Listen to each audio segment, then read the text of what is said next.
Hello दोस्तों, आज की कहानी है एक महिला का संघर्ष। मेरा नाम शिवानी है। एक बार एक पार्क में मेरी मुलाकात एक महिला से हुई। हम लोग कुछ दिन पहले से अच्छे दोस्त बन गए थे। रोजाना पार्क में कुछ न कुछ बातें हो जाती थी। तभी उनके बारे में मुझे काफ़ी कुछ पता चला और सच मानिए उसे सुनकर मेरी आंखें भर आई। सिर्फ 18 साल की थी जब उनकी शादी एक ऐसे आदमी से करा दी गई जो लगभग 15 साल बड़ा था। शादी के 2 महीने बाद उसे पता चला कि उसका पति शराबी और उसकी कोई जॉब नहीं है। सच्चाई सामने आने के बाद वो हर रात उसके साथ मार पिटाई करता था और उसे अपने मायके से पैसे लाने के लिए मजबूर करता था। जब वो इनकार करती थी तो उसे लाठियों से मारता था। उसने कई बार अपनी माँ को इन तकलीफ़ों के बारे में बताया, लेकिन उसकी माँ ने कहा यह हर घर की समस्या है और तुम्हें इसे खुद ही ठीक करना होगा या इसको सहन करना होगा। उसकी सास उसके पति से भी बदतर थी और उसे केवल 2 समय का भोजन देती थी, घर का सारा काम करवाती थी और उस पे अत्याचार करती थी।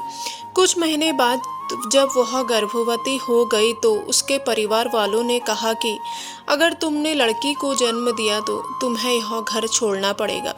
दुर्भाग्य समझो या सौभाग्य, उसने एक लड़की को जन्म दिया।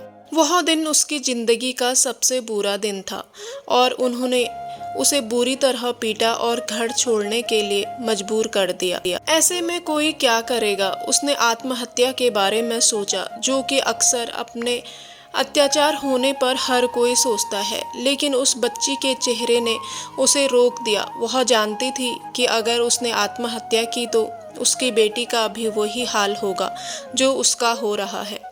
और उस दिन उसने ठान लिया कि वो अपनी बेटी को पढ़ाएगी और उसे सफल बनाने के लिए कड़ी मेहनत करेगी। और वो एक फैक्ट्री में नौकरी करने लगी जहां उसे सिर्फ 3,000 रुपये हर महीने दे दिया जाता था। साथ ही उसने कुछ घरों में हाउस हेल्पर का भी काम करना शुरू किया। रोजाना कम से कम 8 से 9 घंटे काम करना पड़ता था, जो जिससे उसके और उसके बच्चे के लिए पर्याप्त था। लेकिन कुछ महीनों के बाद उसे कुछ समस्याओं का सामना करना पड़ा और इससे वह कमज़ोर हो गई। इस समस्या के बाद उसे एक काम छोड़ना पड़ा और उसने लोगों के घरों में काम करना कंटिन्यू रखा।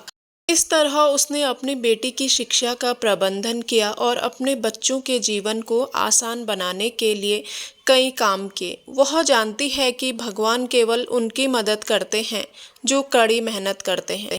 और कुछ टाइम पहले ही उनकी बेटी ने 12वीं की परीक्षा सफल की 98% के साथ और उनकी बेटी को एक अच्छी जॉब भी मिल गई और अब वो दोनों बहुत खुश हैं। जानकर मुझे बहुत खुशी हुई।